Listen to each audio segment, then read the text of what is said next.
Adab Nabi yang ke-26, yaitu adab seorang muslim di rumahnya. Nah, ini masih ada hubungannya tadi. Tadi kan ketika masuk, sekarang ini adab ketika kita di dalam rumah. Apa adab kita di dalam rumah kita sendiri? Yang pertama, mendirikan sholat jamaah 5 waktu di rumah untuk istri dan anak-anaknya.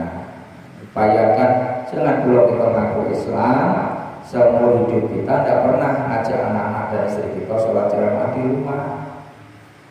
Upayakan itu pernah sekali, sering juga boleh, ya, kecuali kalau rumah kita dekat dengan masjid. Nah, itu baguslah gabung dalam masjid semua. Kalau rumah kita jauh, upayakan untuk bisa dilaksanakan ini, ya. Habib Zaid bin Semit, orang Madinah, berkata, yang utama kamu sholat di masjid berjamaah, kemudian sholat berjamaah lagi di rumah. Nah, ini bagi kita santun luar biasa. Jadi kita bagi kaum laki-laki itu, yang pertama sholat jamaah di masjid dulu, setelah itu pulang nanti sholat lagi bersama dengan anak istri kita. Boleh pulang sholat itu boleh, tidak terbatas. Habis sholat dulu sholat lagi boleh, habis sholat asar sholat lagi boleh. Ada sebagian ulama yang mensyaratkan syaratnya harus jamaah, syaratnya harus berjamaah, gitu. Jadi artinya apa? Kita di masjid jamaah, nanti di rumah jamaah lagi. Dalam rangka apa? Membantu istri kita biar dapat pahala 27. Gitu. Jadi itu yang harus kita lakukan. Kalau mampu, tidak mampu ya gimana lagi, ya. Nah, kemudian yang kedua, memperbanyak sholat sunnah dan nawafil di dalam rumah. Memperbanyak sholat sunnah dalam rumah kita. Nah, jadi kalau ajaran Nabi kan sholat fardunya itu jamaahnya di masjid, kalau sholat sunnahnya di rumah masing-masing. Qobliyah ba'diyah itu di rumah. Ya, di rumah kita dapat berkah sholat kita, karena sholat kita ini menjadi cahaya dalam rumah kita itu, ya kan? Nah, ini pun juga kadang-kadang orang agak repot menjalankannya. Lebih praktis dia sholat di masjid jamaah, sholat ba'diyah juga di masjid, ya pulang dari sholat lagi. Nah, padahal kalau sesuai ajaran Nabi yang benar itu, sholat jamaah fardunya jamaah di masjid, sholat sunnahnya di rumahnya masing-masing. Artinya begitu. Kemudian yang ketiga, membaca sebagian dari Al-Quran setiap hari di rumah. Nah, adab kita dalam rumah, tiap hari usahakan baca Al-Quran, ya, baca Quran di rumah kita. Diriwayatkan rumah yang dibacakan Al-Quran di dalamnya akan menerangi penghuni langit sebagaimana langit menerangi penghuni bumi. Kalau kita baca Quran, cahayanya menerangi penduduk langit. Nah, penduduk langit kemudian menerangi penduduk bumi, terutama rumah kita yang kita bacain Al-Quran. Balik rumah yang tidak dibacakan Al-Quran di dalamnya seperti rumah yang rusak yang tidak ada penghuninya. Nah, kalau kita punya rumah tidak pernah kita baca Quran di dalamnya, itu sama dengan rumah kita dianggap rumah rusak, rumah yang tidak berpenghuni.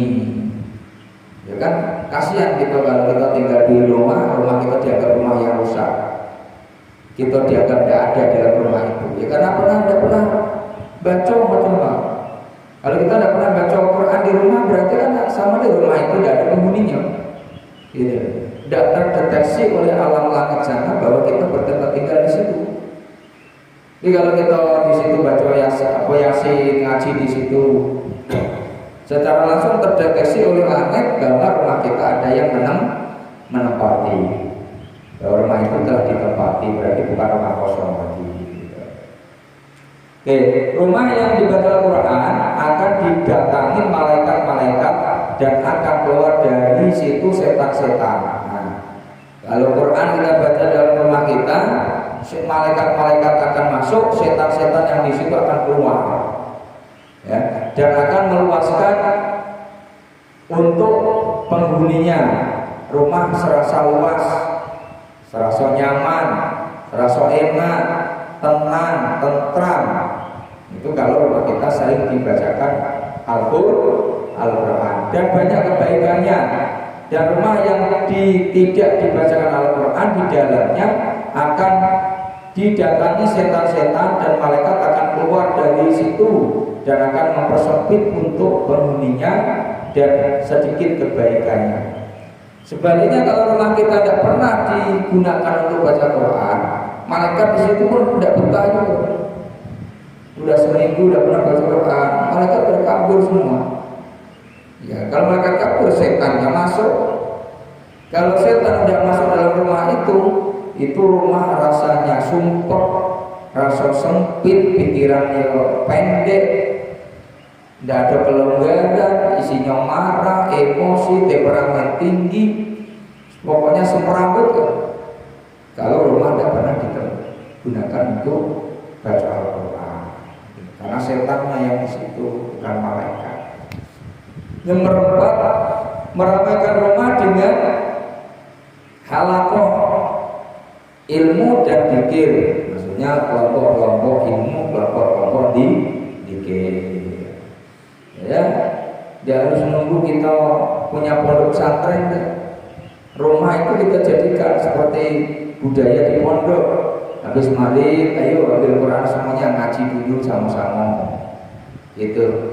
Setelah ngaji baru nanti kegiatan yang lain. Jadi ada sistem jadwal yang bisa dikerjakan dalam rumah kita. Ya, seperti halnya sistem yang pernah biasa dikerjakan dalam pesantren. Habis maghrib ngaji semua, ya kita terapkan itu untuk anak-anak kita. Ya, dia walaupun di rumah kita sendiri, rumah sendiri, terasa dia masuk di pesantren, budayanya sama. Gitu. Nomor 5, menjaga rumah dari setan-setan. Nah, menjaga rumah dari sinetron-sinetron orang kafir dan fasik yang disiarkan di TV dan channel-channel yang tidak manfaat yang ada di HP. Nah, ini hati-hati ya. Kalau kita di rumah, jangan suka nonton sinetron yang orang kafir. Sinetron orang kafir siapa? Ini berat ya. Yang ini berat ya. Karena hampir tiap rumah itu punya gadget. Ya, rumah itu punya HP. Ya, rumahnya ditempati 3 orang, ya HP-nya 3. Rumahnya 5 tempati 6 orang, ya HP-nya 6. Semua sibuk dengan urusannya masing-masing. Nah, inilah tantangan bagi kita, bagi muslim ini harus kita jaga dan kita perbaiki itu. Ya. Nomor 6, membantu penghuni rumah. Sayyidah Aisyah membantu penghuni rumah. Ya. Sayyidah Aisyah pernah berkata, semoga Allah meridhoinya, Rasulullah SAW itu seperti salah satu dari kita. Beliau menyapu rumahnya dan merapikan sandalnya dan menambal bajunya dan bergurau dan tertawa bersama kami. Dan apabila mendengar azan seakan-akan kami tidak mengenalnya dan beliau tidak mengenal kami. Nah, gitu. Rasulullah itu sosok orang yang humoris, orang yang sangat perhatian terhadap keluarga. Ya, ada canda tawanya, ada guraunya, ya kan, ada senyumnya. Rasulullah pun seorang presiden, seorang khalifah, ya kan, Nabi dan Rasul pula masih mau jahit pakaiannya sendiri, masih mau botolin sandalnya sendiri. Itulah Rasulullah. Ya kalau kita nih kadang-kadang tidak mau, ya kan, jahit sendiri tidak mau, kok tidak mau, tentang ada istri, ya. Nabi loh masih mau nyapu rumah, ya kan, masih mau merapikan sandalnya, nambal bajunya, bersendal dulu dengan anak istrinya, gitu. Namun ketika Nabi sudah mendengar azan, itu seluruh aktivitas kesenangan dengan keluarga Nabi tinggalkan. Bahkan Aisyah mengatakan seakan-akan beliau tidak kenal kita, cuek gitu.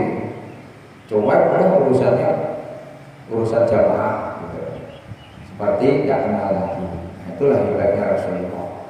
Kemudian yang ketujuh, membersihkan rumah dan membakar bukhur setiap hari. Membersihkan rumah dan membakar bukhur setiap hari. Termasuk sunnah yaitu membuat rumah wangi setiap hari. Bukhur itu kayak apa nih? Bikin uap asap. Sama kayak ketika maulid ya kan, kita bikin asap di situ yang baunya harum.